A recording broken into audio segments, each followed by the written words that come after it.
समझदार बेटा। उठ जा नालायक, सुबह के 8 बजने को है, तुझे एग्जाम नहीं देना क्या? थोड़ी देर और सोने दीजिए ना पापा।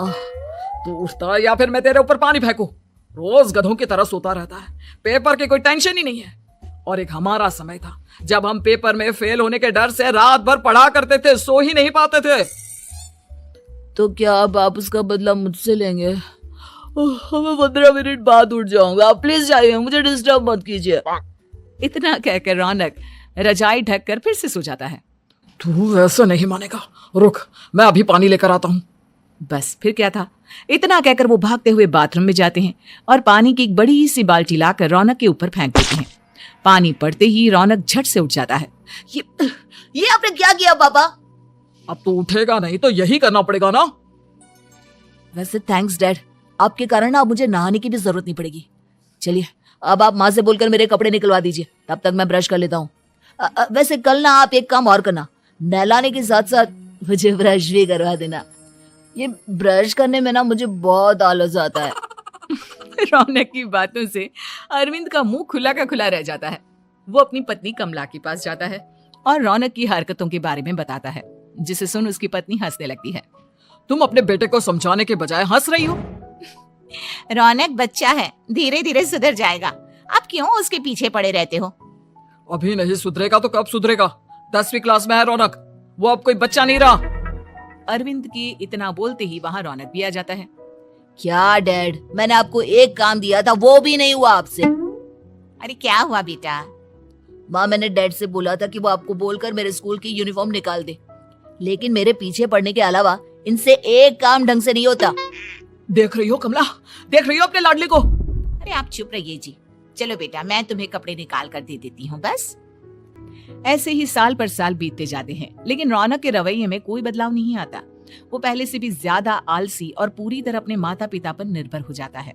2 साल बाद पता नहीं कहाँ गायब रहता है पूरे दिन, अब तक तो आ जाना चाहिए था। अरे आप इतनी फिक्र क्यों कर रहे हो उसकी? दोस्तों के साथ खेल रहा होगा, आ जाएगा अभी। ये कोई टाइम है खेलने का? 10 बजने वाले हैं, इतनी रात में कौन खेलता है? कमला कुछ कहती उससे पहले ही रौनक वहां आ जाता है। मम्मी जल्दी से खाना लगा दो, बहुत भूख लग रही है। तुम्हें तब तक खाना नहीं मिलेगा जब तक तुम बता नहीं देते कि इतनी रात गए कहां से आ रहे हो। ओ प्लीज डैड, अब आप इसी पे प्रद्युमन बनकर मेरे सर पर बंदूक लेकर मत बैठ जाना। अपनी फालतू की बकवास बंद कर और बता कहां से आ रहा है। माँ अब समझाइए ना डैड को। बता देना बेटा, इनको भी तसल्ली हो जाएगी। आप बोल रही हैं तो बता देता हूँ, मैं दोस्तों के साथ मूवी देखने गया था, इसलिए देर हो गई। तो इन सब चीजों में मेरे पैसे उड़ाता है?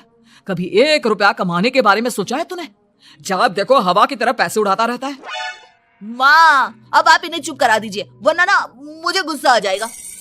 अच्छा क्या कर लेगा? बता ना क्या कर लेगा तू? वैसे बात तो ठीक ही है, मैं कर ही क्या सकता हूँ, पैसे तो फिर भी मैं आपसे ही मांगूंगा ना। चलिए अब ये सब बात छोड़िए और मम्मी मेरे लिए खाना लगा दीजिए। अभी लगा देती हूँ बेटा।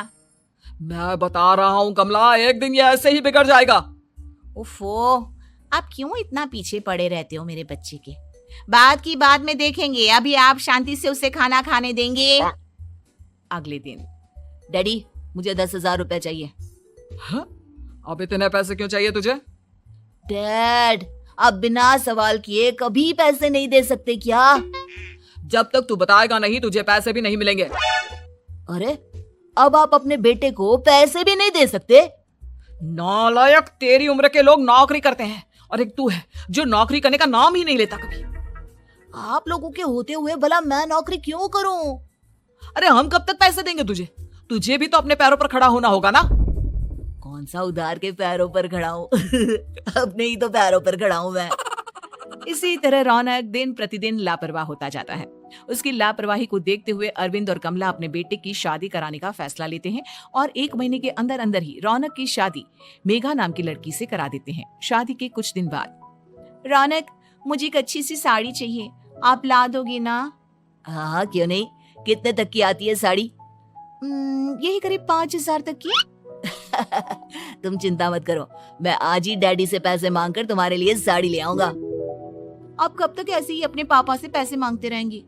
कोई अच्छी सी नौकरी क्यों नहीं कर लेते आप?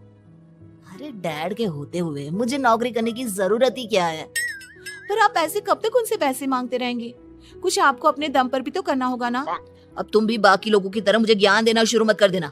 साड़ी चाहिए ना तुम्हें, मिल जाएगी बस। इतना कहकर रौनक अपने पिता से पैसे मांगने चला जाता है। डैडी मुझे 5,000 रुपया चाहिए। अब 5,000 क्यों चाहिए तुझे? वो मेघा को साड़ी चाहिए थी। अरविंद आगे बिना कुछ कहे चुपचाप उसे पैसे निकाल कर दे देता है। कुछ दिन बाद तुम्हें नहीं लगता कमला, रौनक हम पर पहले से भी ज्यादा डिपेंड हो गया है? मुझे तो अब उसके भविष्य की चिंता होने लगी है। कल को हमें कुछ हो गया तो वो क्या करेगा? काश तुमने पहले ये सोच लिया होता तो आज हमारा बेटा इतना लापरवाह नहीं होता। तब मुझे कहाँ पता था कि मेरा लाड प्यार उसे इतना बिगाड़ देगा कि वो इस हद तक लापरवाह बन जाएगा। कोई बात नहीं, अभी भी देर नहीं हुई। मुझे पता है उसे कैसे सुधारा जा सकता है। कैसे? अरविंद कुछ कहता उससे पहले रौनक वहां आ जाता है और पैसों के लिए हाथ फैलाने लगता है। डैड मैं और मेघा बाहर घूमने जाना चाहते हैं। अरे वाह, ये आज सूरज कहाँ से निकला है? Dad please. अच्छा चलो अब मुद्दे की बात करो। मुझे अब 25,000 चाहिए। अब तुम्हें 1 रुपया भी नहीं मिलने वाला। अगर तुम्हें पैसों की इतनी ही जरूरत है तो कोई ढंग की नौकरी कर लो। मम्मी आप कुछ कहिए ना डैड को। बेटा वो गलत क्या बोल रहे हैं? ये सब हम तेरे भले के लिए ही तो कर रहे हैं। मम्मा मैंने बताया ना आपको, मुझे नहीं करनी कोई जॉब वॉब। तो ठीक है, निकल जाओ हमारे घर से। तुम्हारे जैसे लोगों के लिए मैंने ये घर खड़ा नहीं किया है। जितना ये घर आपका है ना उतना ही मेरा भी है। मैं कहीं नहीं जाने वाला। जाना तो पड़ेगा ही तुझे, क्योंकि अब मैं तेरा कोई भी खर्चा नहीं उठाने वाला। ठीक है मत उठाइए मेरा खर्चा, मैं अपने दम पर भी जी सकता हूँ। तो बेशर्मों की तरह अब तक यहाँ क्यों खड़ा है? अपना सामान ले आओ, निकल जाए यहाँ से। रौनक पैर पटकते हुए वहां से चला जाता है। घर से निकालना जरूरी है क्या उसे? बिना पैसों के कौन रखेगा उसे किराए पर?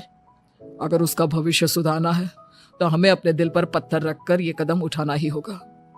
दोनों बात कर रहे होते हैं कि रौनक अपनी पत्नी के साथ एक बड़ा सा बैग लेकर घर से निकल जाता है, लेकिन घर से बाहर उसे कोई भी मुफ्त में अपने घर किराए पर नहीं रखता। अंत में थक हार कर वो फिर से अपने घर चला जाता है। क्या हुआ? थोड़ी देर पहले तो दहाड़ते हुए घर से निकला था, अब क्या हुआ? नहीं रखा ना किसी ने तुझे किराए पर? डैड प्लीज, मैं कुछ दिनों में कोई अच्छी सी नौकरी शुरू कर दूंगा। आप तब तक तो हमें रख लीजिए प्लीज। सुबह से रात हो चुकी है लेकिन कोई हमें रखने को राजी नहीं है। अब आप ही बताइए, इतनी रात को मैं मेघा को लेकर कहाँ जाऊंगा? ठीक है, बहू की वजह से मैं तुझे घर पर रख रहा हूँ, लेकिन तू इस घर में एक बेटे की नहीं बल्कि एक किराएदार की हैसियत से रहेगा। 3 महीने हैं तेरे पास। इन 3 महीनों के अंदर अंदर मुझे तेरी पहली तनख्वाह हाथ में चाहिए, समझ गया? पक्का डैड, इन 3 महीनों के अंदर अंदर तो कोई बढ़िया सी नौकरी ढूंढ ही लूंगा मैं। ऐसे ही धीरे धीरे समय बीतने लगता है और अरविंद के दिए 3 महीनों में से 2 महीने बीत चुके होते हैं।